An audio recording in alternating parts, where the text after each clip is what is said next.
ចឹងបានអ្នកខ្លះបងប្អូនខ្លះយល់ច្រឡំថាចូលទៅហ៊ានអ្នកខ្លះគេថាអត់ហ៊ានចូលទៅហ៊ានមិនអត់ទេទៅហ៊ានទៅការប៉ូលីសទៅការ PM ទៅការជាពិសេសក្នុងសម័យថ្មីនេះកងកម្លាំងប្រដាប់អាវុធត្រូវតែជាទំនើបព្រោះសពាវុធនិងបច្ចេកវិទ្យាសន្តិសុខបច្ចេកវិទ្យាការពារជាតិត្រូវការអ្នកចេះដឹងនិងការវឹកវើខ្ពស់ហើយនេះគឺជាការវិនិយោគរបស់រដ្ឋាភិបាលនៅក្នុងការបង្កើនសមត្ថភាពយោធិន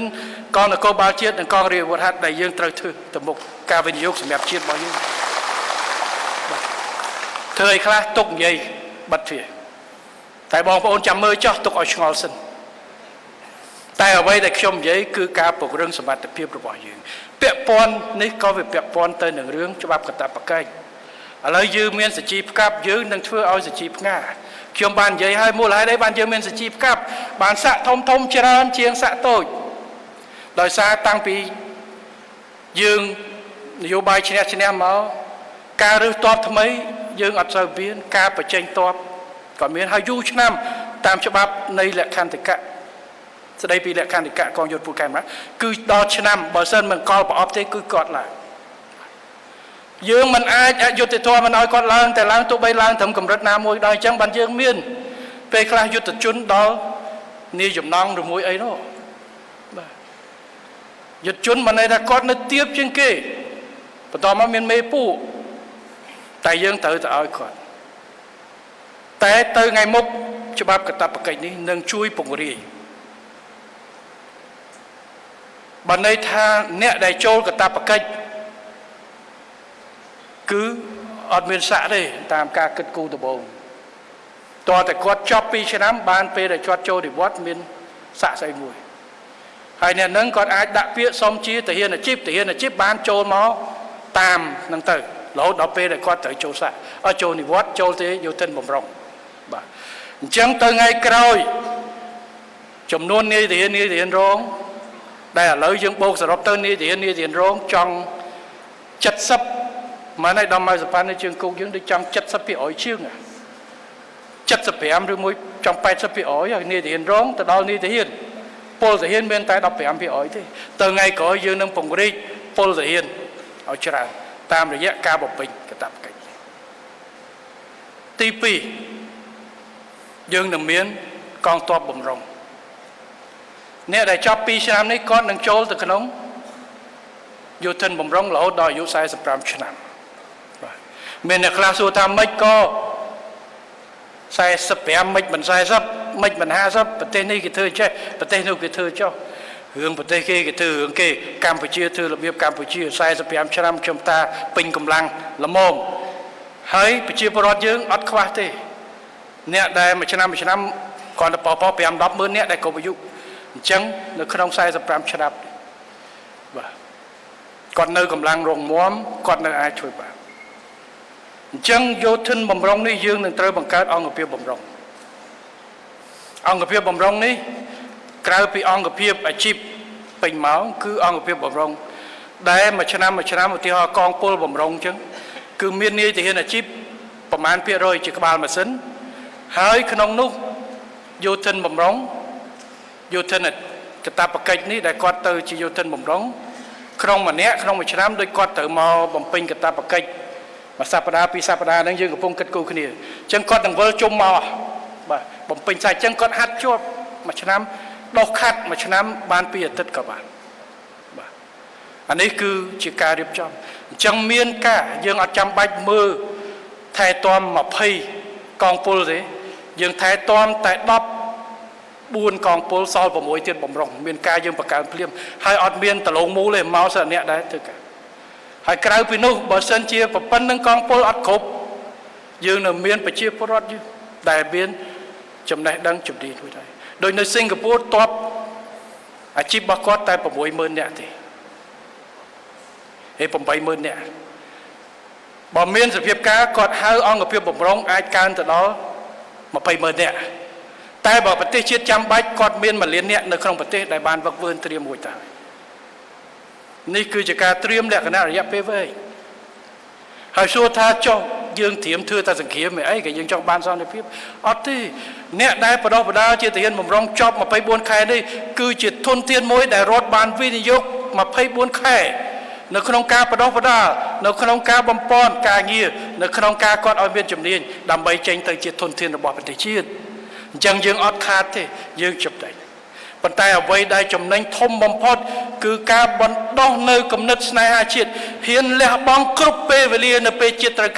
ការពារទឹកដីរបស់យើងដោយគ្មានលក្ខខណ្ឌប្រកបដោយជំនាញនេះគឺជាការបដោះទោះគាត់ចង់មិនចង់ចូលទៅស្ម័គ្រចិត្តចូលទៅចាប់បខំខ្ញុំជឿថា24ខែនៅក្នុងកងទ័ពគាត់នឹងយល់អំពីស្អីទៅការពារជាតិបាទខ្ញុំជឿថាឯកឧត្តមពូដែរអ្នកខ្លះមិនស្រួលចូលទៅនឹងមិនមែនស្ម័គ្រចិត្តទាំងអស់ទេជួនកាលកែនតួប៉ុន្តែពេលដែលចូលទៅយល់អំពីការលះបង់អំពីការការពារមិត្តអំពីការការពារយុទ្ធមិត្តការការពារទីតាំងហើយចុងបំផុតយើងចេញមកវិញនៅក្នុងបុព្វហេតុបាទអញ្ចឹងខ្ញុំសូមកុំឲ្យមើលការអនុវត្តកាតព្វកិច្ចជាបន្ទុកធ្វើឲ្យមនុស្សខាតពេលខាតរៀន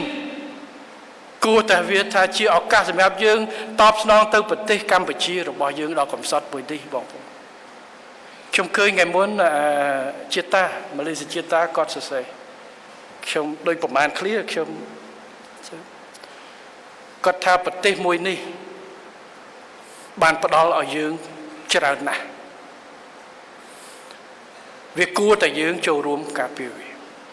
យើងទាំងអស់គ្នាជាម្ចាស់ប្រទេសនេះ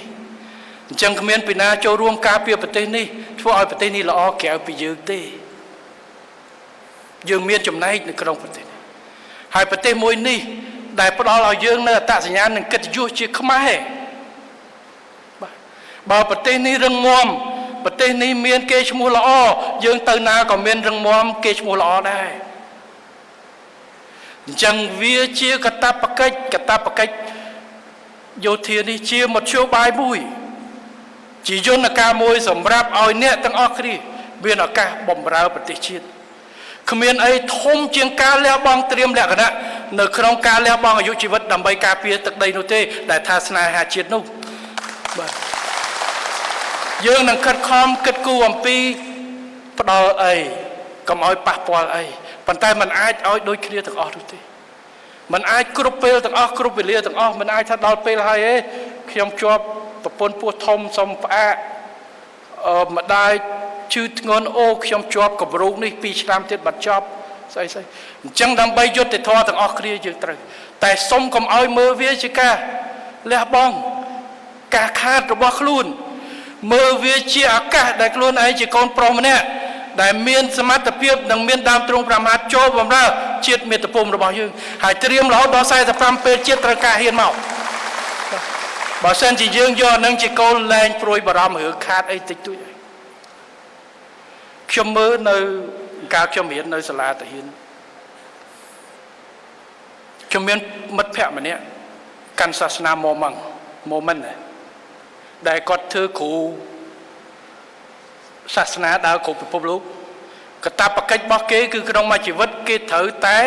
ចំណាយលុយខ្លួនឯងចំណាយពេលខ្លួនឯងរយៈពេល2ឆ្នាំដើម្បីទៅដើរផ្សព្វផ្សាយ